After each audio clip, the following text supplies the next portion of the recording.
podcast. Conhecimento que sai de dentro das paredes da escola e chega até você. Hoje os alunos João Dário e Joaquim conversam com o professor de língua portuguesa Emerson sobre o novo ensino médio e as suas consequências. Fala galera do podcast, eu sou o João Pedro, aluno do primeiro colegial do Colégio Portinari. Eu vim aqui apresentar uma conversa com o nosso professor. Além de um professor perfeito, ele tem uma personalidade incrível, o professor Emerson Rossetti. Então, a gente vai começar com aquela pergunta básica, né? Quem é Emerson Rossetti? Fala um pouco aí sobre a sua infância, sobre o que você se tornou hoje aí. Olá pessoal, primeiro eu queria dizer que é um prazer participar do projeto de vocês aqui no Portinari, incentivando aí esse processo em que está envolvido o primeiro ano, o segundo ano. E para falar um pouco de mim, vocês me conhecem bastante já, porque a gente tem convivido há algum tempo. Na verdade eu sou formado em letras aqui pela Faculdade de Avaré, com mestrado e doutorado pela Universidade Estadual Paulista, a Unesp, em Araraquara.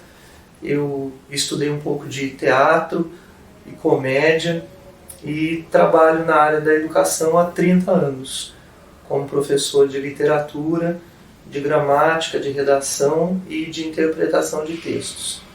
Ao longo desses 30 anos, eu atuei em curso superior, atuo ainda em curso superior e trabalho com os alunos de ensino médio e de pré-vestibular, preparando o pessoal para os desafios das FUVESTs, do Enem, da Unesp, da Unicamp, colocando o pessoal desta escola aqui nas melhores universidades. Resumidamente, é isso.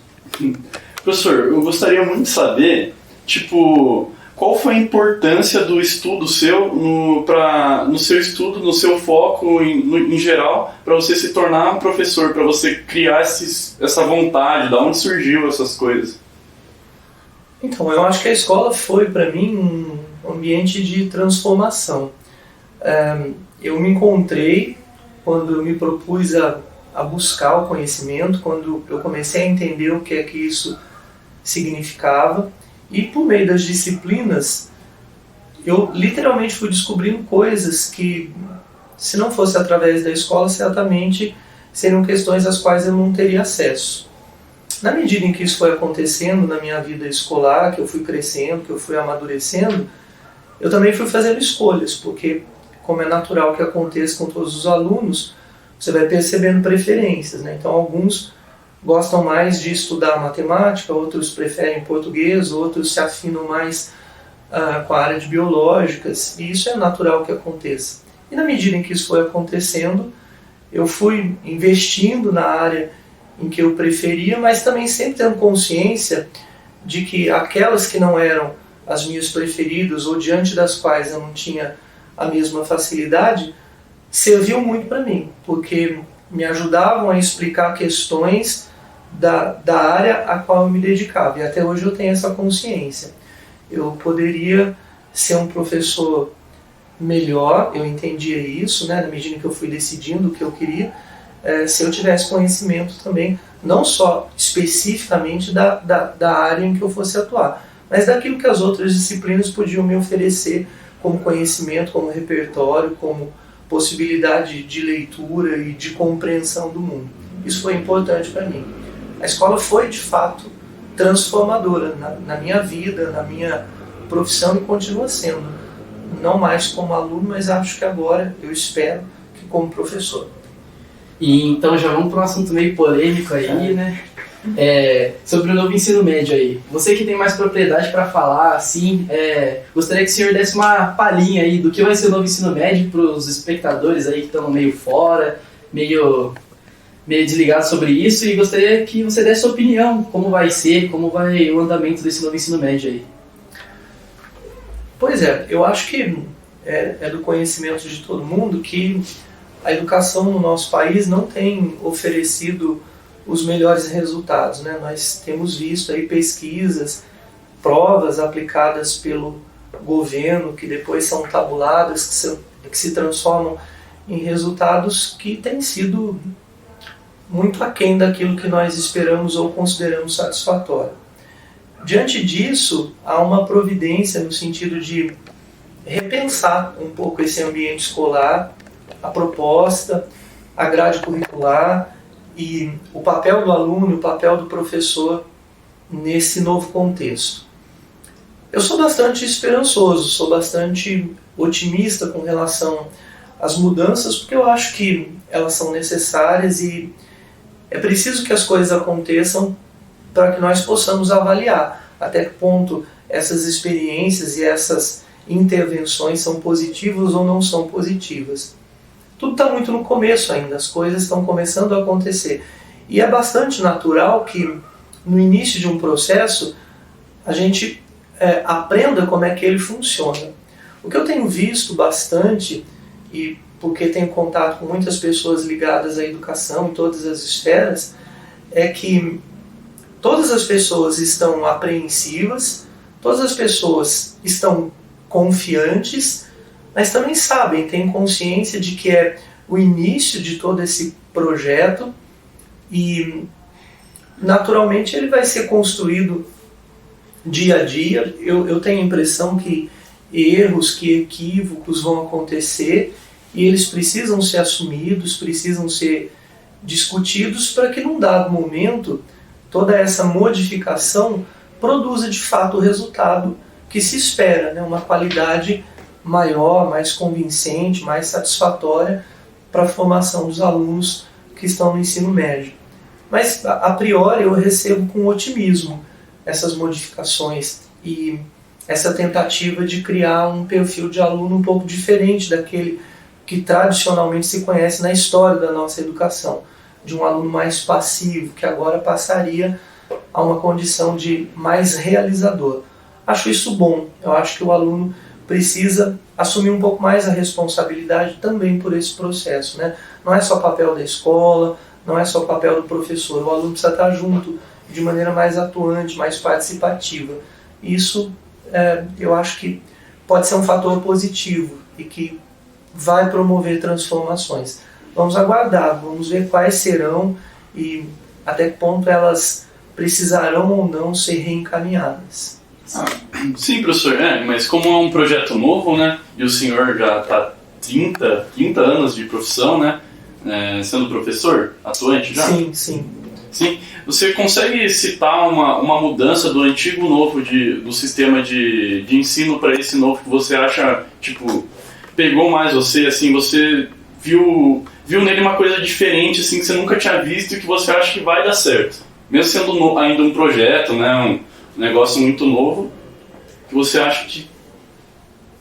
Então, eu acho que essa abertura que existe para os alunos fazerem escolhas, né, vocês sabem que entre as propostas do novo ensino médio existem os chamados percursos formativos, ou os itinerários, que dão aos alunos do ensino médio a possibilidade de fazer escolhas relativamente a disciplinas que eles prefiram frequentar porque são as disciplinas com as quais eles têm mais afinidade.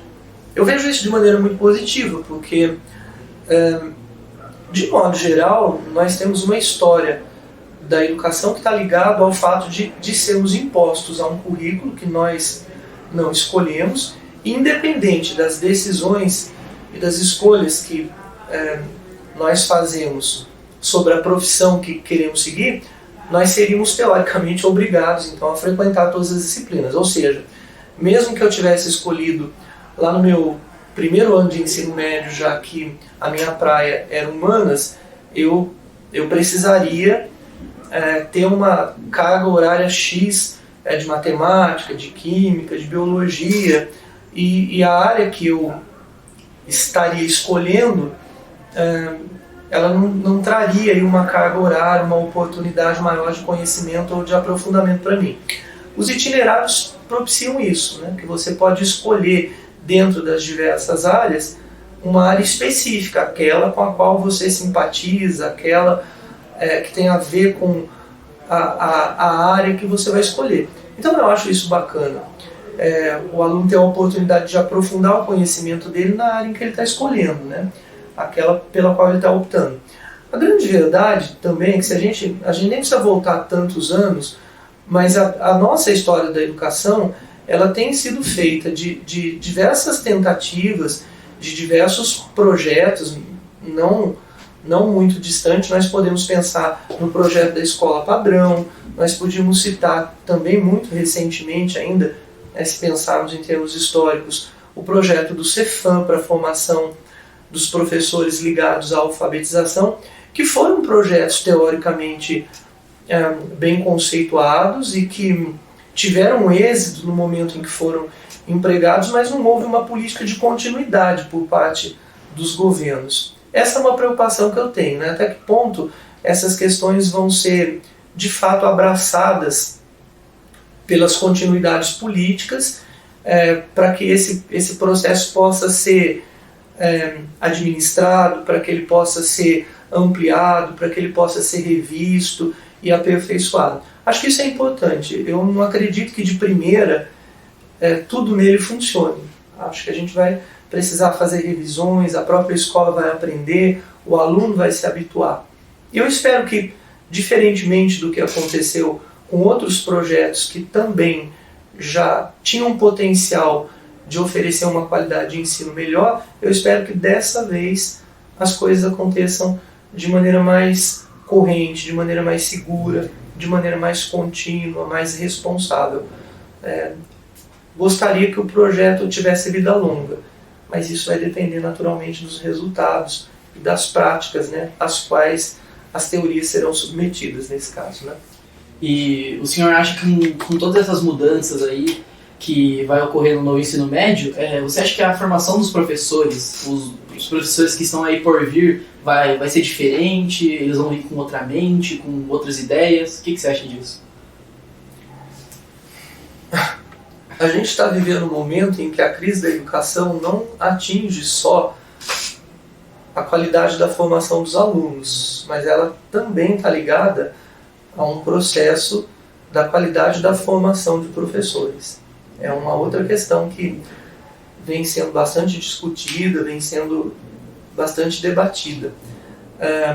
Tem gente nova aí com muito potencial que está aparecendo, cheia de ideias novas, e também existe uma velha guarda, de certa maneira, a qual eu pertenço depois de 30 anos de prática docente. Tem uma velha guarda aí que foi acostumada a um tipo de ensino que naturalmente é aquele que vigorava, né, durante o tempo em que eu trabalhava. E é preciso que essa geração que é a minha, ou de tantos outros professores, né, de vocês, eu, Fábio, PC, o Maurício, o Miller, enfim, Companhia Limitada, é preciso que a gente também se adapte a esse novo modelo. Por outro lado, a pandemia mostrou que a gente tem aí uma certa flexibilidade, né, uma certa capacidade de se adequar às situações novas, né? Eu acredito que os professores vão saber se encaixar nesses padrões. O Paulo tem discutido bastante essas questões com a gente, temos conversado bastante a respeito dessas mudanças, dessas novas perspectivas. E eu vejo também, por outro lado, que se de um jeito há uma preocupação com relação à formação também de professores, por outro lado, tem uma galera jovem aí que está vindo com ideias mais arrojadas, com práticas que são mais modernas, muito naturalmente conciliadas com os recursos tecnológicos. Eu acho que isso vai ser também interessante para esse projeto, né? Eu acho que encontram-se muitas coisas aí. A vontade da escola e a organização da equipe pedagógica em aceitar o projeto e fazer com que ele funcione, a disponibilidade do corpo docente em aceitar essas mudanças e colocá-las em prática, e também a recepção às pessoas novas que estão vindo aí, que devem chegar também muito tranquilas e com ideias novas e que vão se ajustar. E é legal essa mistura, né, da experiência dos mais velhos como eu, cinquentões, com essa galera de 20, 22 anos que está chegando. porque sempre há algo que se aproveitar do outro, né? Eu tenho certeza que eu tenho alguma coisa a contribuir com quem vai começar a atuar no magistério, e tenho certeza também de que vou aprender com as novidades que essa galera jovem vai trazendo, né? Isso é legal. Acho que vai funcionar. Mas entendo também que os cursos superiores de formação de professores precisam rever muitas coisas num processo de formação que está buscando o aperfeiçoamento da qualidade de ensino. É preciso que as faculdades também se debrucem sobre esse problema e se ajustem a essa nova situação. E você acha que, assim, eu concordo com o senhor, eu acho que a mudança vai ser positiva, e você acha que com todas essas tecnologias aí que o mundo vem desenvolvendo, né, todos esses novos tipos de ensino, essas novas modalidades, você acha que tem que ser assim mesmo, ou tem que ser do modo antigo, que é caderno na mão, todo mundo quieto, prestando atenção? Ou você acha que essas tecnologias vão ajudar, vão aconselhar em ambas partes aí? Que polêmica essa questão. Bom, eu acho que as tecnologias, elas vieram para ficar, né? Já diz a teoria da pós-modernidade que o paradoxo da modernidade é que nós criamos um modelo de vida com o qual nós não estamos sabendo exatamente como lidar, mas do qual nós não podemos abrir mão. Então, de uma maneira ou de outra, a gente vai ter que se ajustar ao que está aí. Mas eu queria pontuar algumas coisas. Primeiro, não existe possibilidade de educação e de aprendizagem se não houver disciplina. Então, independente do recurso, da metodologia que exista, se ela é fundamentalmente tecnológica ou não é preciso que haja disciplina. Não se realiza nada se não houver disciplina. Durante um processo cirúrgico, um médico precisa ser disciplinado para que ele caminhe num percurso que assegure a saúde e a vida do paciente que está sendo atendido. A mesma coisa acontece com o engenheiro, não é diferente com o professor. Então, independente de estratégias metodológicas, porque aí a gente está falando de estratégias e ferramentas, é preciso que haja disciplina no processo de formação. Não há aprendizado se não houver alguma ordem, alguma organização. E quando eu falo de ordem, de organização, de disciplina, eu não estou falando necessariamente de silêncio. Eu estou falando, inclusive, de um barulho bem feito quando é possível, necessário que esse barulho aconteça em determinados tipos de atividade. Em outros momentos, a gente precisa aprender que é preciso silenciar para ouvir aquilo que nós não sabemos, né? Isso não vai mudar na história da humanidade nunca. É uma questão de comunicação. Em dado momento, eu acho, inclusive, que é muito prazeroso. E isso foi transformador para mim. Eu aprendi que o processo do conhecimento, ele não é prazeroso, ele é doloroso. A aquisição do conhecimento é prazerosa. Depois que você se percebe dono de um saber, você se orgulha disso. Mas a maneira como você adquire esse processo é dura. Porque você precisa correr atrás de leitura, de pesquisa, de teoria. Obviamente que hoje vocês têm acesso a uma série de recursos e a tecnologia facilita isso imensamente. Mas a grande verdade é que no nosso país a gente ainda não encontrou a medida exata para saber até que ponto a tecnologia é de fato um recurso auxiliar. A pandemia trouxe para a gente uma experiência bastante interessante. Nós descobrimos pela pandemia que os alunos gostam muito da tecnologia porque eles gostam das redes sociais. Mas eles não têm essa mesma paixão pela tecnologia se a questão for assistir a uma aula de química orgânica. Se a questão for ouvir uma explanação do adorável Antônio Cândido sobre as memórias de um sargento de milícias durante 40 minutos. Então, também quando se pensa na tecnologia, que é um recurso do qual a gente não vai poder abrir mão, mas a gente ainda precisa descobrir onde é que ela vai entrar, como é que ela vai entrar, de que maneira ela vai ser um recurso auxiliar. Não foi na pandemia que a gente descobriu ainda essa resposta. Ainda não foi. Acho que ainda nós não descobrimos. Existe uma vontade, existe uma necessidade de conciliar duas formas de ação, né, como vocês mesmos mencionaram, tecnologia e um ensino, um tipo de praxis que seja mais tradicional, mas eu acho que ainda a gente não encontrou esse meio termo. Não quer dizer que nós estejamos em busca. Acho que ainda vamos cometer alguns equívocos, alguns deslizes, e penso que vamos encontrar essa resposta. Ainda não chegamos aí, mas é necessário que sim.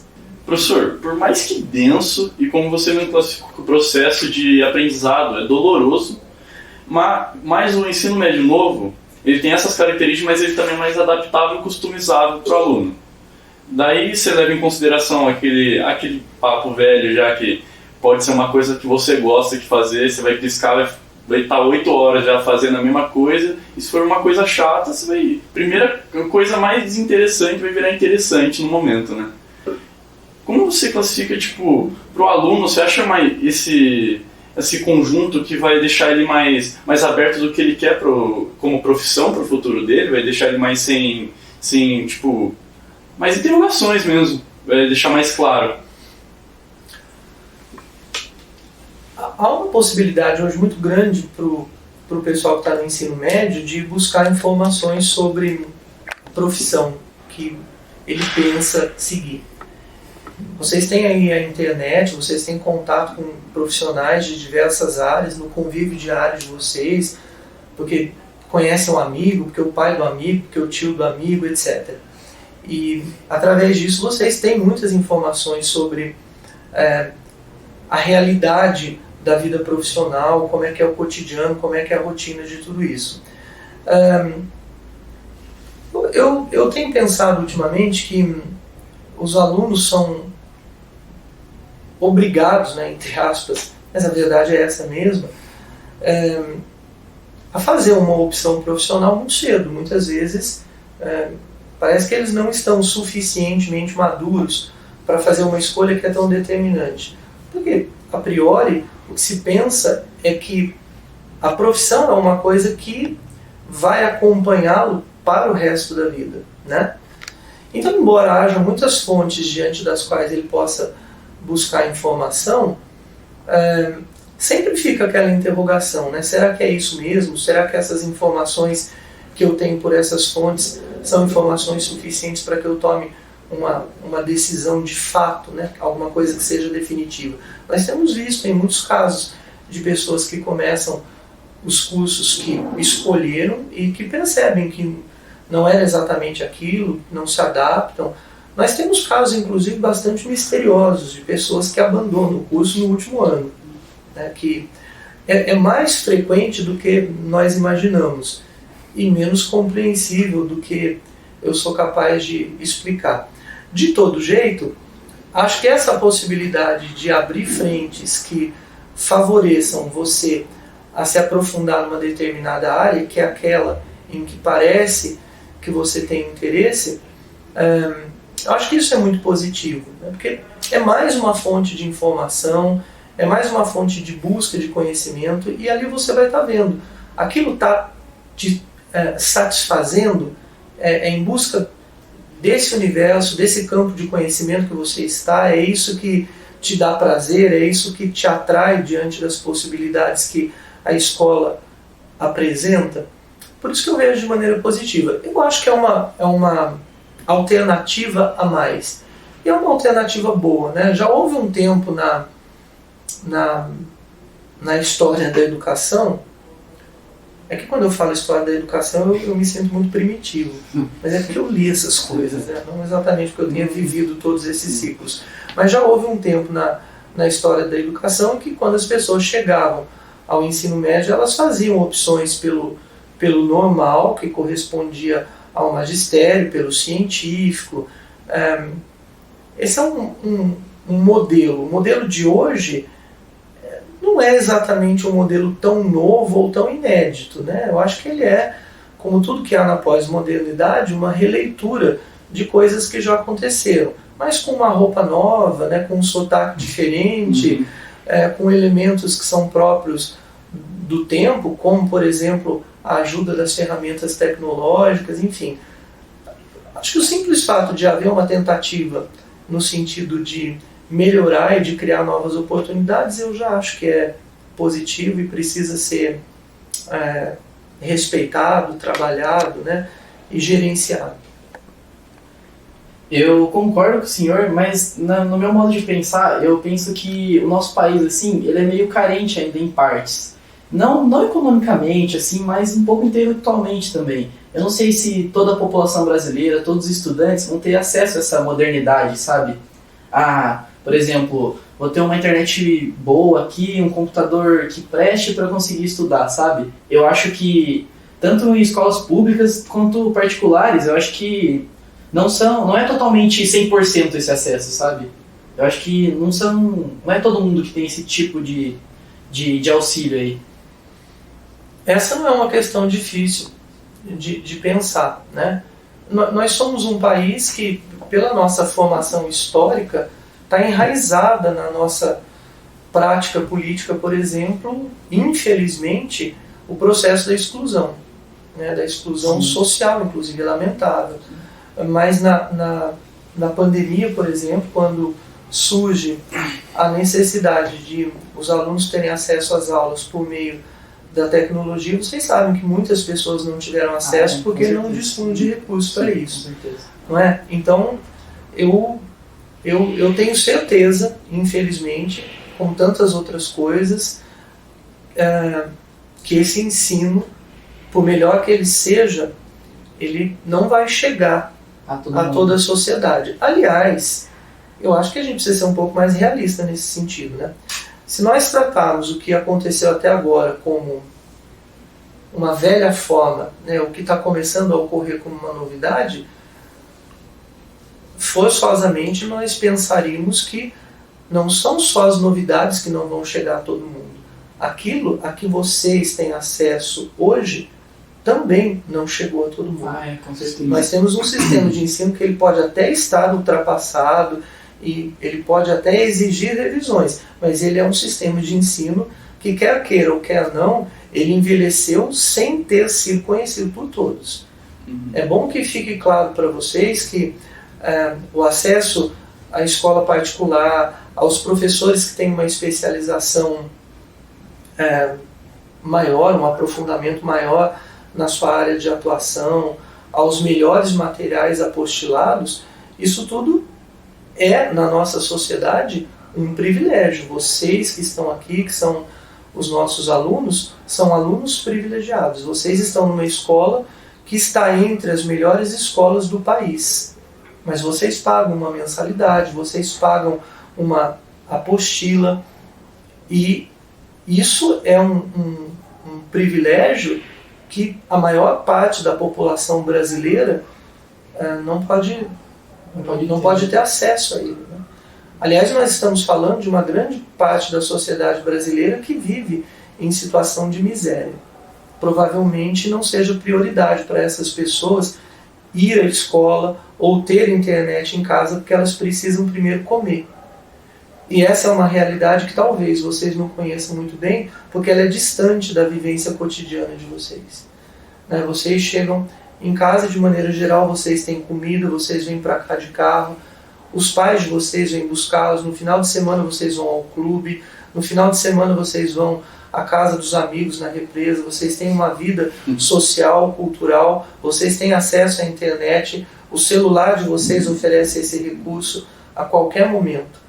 Mas vocês já se acostumaram, e eu não estou condenando vocês por isso, mas eu estou dizendo que é uma realidade que vocês estão se propondo a discutir, a refletir sobre ela, mas é preciso que a gente discuta também essa realidade da escola e das possibilidades de transformação que ela possa apresentar à luz de uma grande parcela da sociedade brasileira que não goza, que não desfruta dos mesmos privilégios. Se a gente quiser pensar a educação como uma ferramenta de transformação social e não como uma ferramenta de transformação de classe somente, ou dirigida especificamente a uma ou outra classe, que são, de modo geral, aquilo que a gente chamaria em linguagem técnica uma elite. Então a gente também precisa pensar nesse restante da população, que não podia ser resto, que devia ser parte integrante da sociedade como um todo. Professor, você comentou, né, que tem esses alunos que vivem na base da sobrevivência e que às vezes não chegou neles, né? O ensino não chegou para ser explorado, então eles têm preocupações maiores, né? Como você disse, que tem muita gente preocupada em sobreviver. Com esse modelo do ensino médio novo, se essas pessoas fossem para o estudo, para o ensino, virassem clientes, né, dele, usufruíssem dele, como elas não estão sempre pensando na parte da aprendizagem e tendo o slogan desse ensino novo como o protagonista é o aluno, você não acha que as duas partes não iam corresponder? Tipo, a banda ia tocar assim um maestro? Eu espero que sim. Eu espero, na verdade, que a gente consiga dar acesso, né, a todas as pessoas a esse novo modelo. A grande questão é que não se pode pensar num modelo de educação sem se pensar num modelo político, sem se pensar num modelo econômico, né? Então, quando você tem um modelo político, um modelo econômico que favorece, que propicia, que oportuniza o acesso das pessoas, é por isso que eu digo, eu acho que dá certo. A grande questão é até que ponto o nosso modelo econômico, o nosso modelo político que está aí, fará com que, de fato, uma boa proposta chegue a todos os alunos e possa ser para eles uma oportunidade de transformação dessa realidade social. Como também seja para vocês um elemento definitivo no sentido de que vocês possam fazer as melhores escolhas da maneira mais segura, da maneira mais assertiva, o que vai garantir o acesso de vocês ao mercado, o sucesso profissional. Então, eu não suspeito do projeto educacional, eu desconfio do modelo político, do modelo econômico em que nós estamos inseridos. Hoje, eu acho que esse modelo político, esse modelo econômico não favorece esse acesso da maneira como ele deveria ser garantido, né?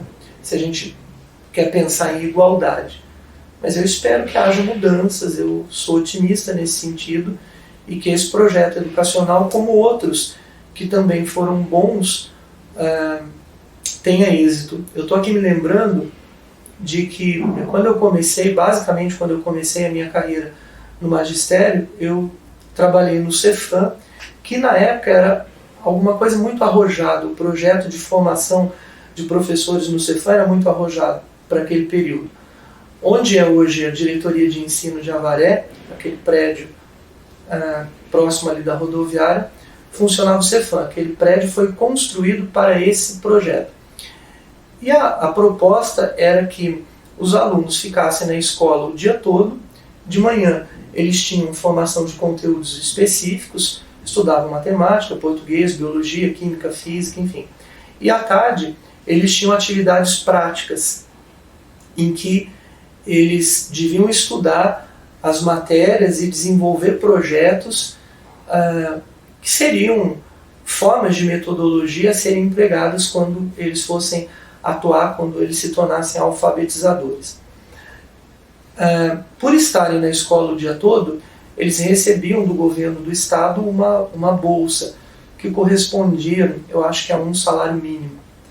Então o aluno tinha condição de ficar o dia todo na escola, ele tinha formação que permitia que pudesse concorrer para uma faculdade, para um curso numa faculdade, como os alunos das outras escolas, e se ele não desejasse isso, no período da tarde ele tinha a oportunidade de aperfeiçoar a formação dele como docente, descobrindo metodologias e estratégias de ensino.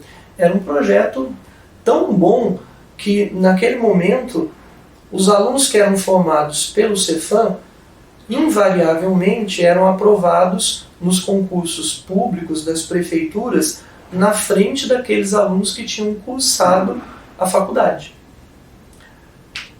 Mas acabou o projeto, né? Então, a minha preocupação é essa. Não é porque a política educacional não funciona que os projetos funcionam ou não funcionam. Existe uma ordem estrutural política propriamente dita, econômica propriamente dita, que também é muito imperativa por trás disso, né? Então tem um velho ditado de que vocês não vão se lembrar, mas havia um comercial antigamente que dizia assim: não basta ser o pai, tem que participar. Não basta ser remédio, tem que ser gelol.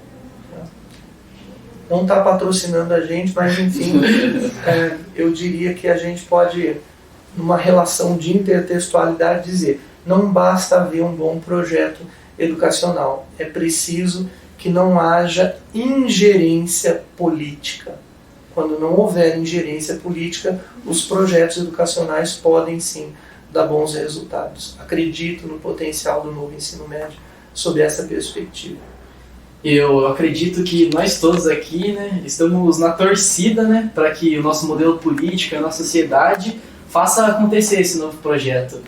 E por aqui vai se acabando mais um podcast aí. Eu agradeço a todo mundo que participou, que está assistindo a gente. Agradeço o senhor também por mais uma conversa e um abraço aí.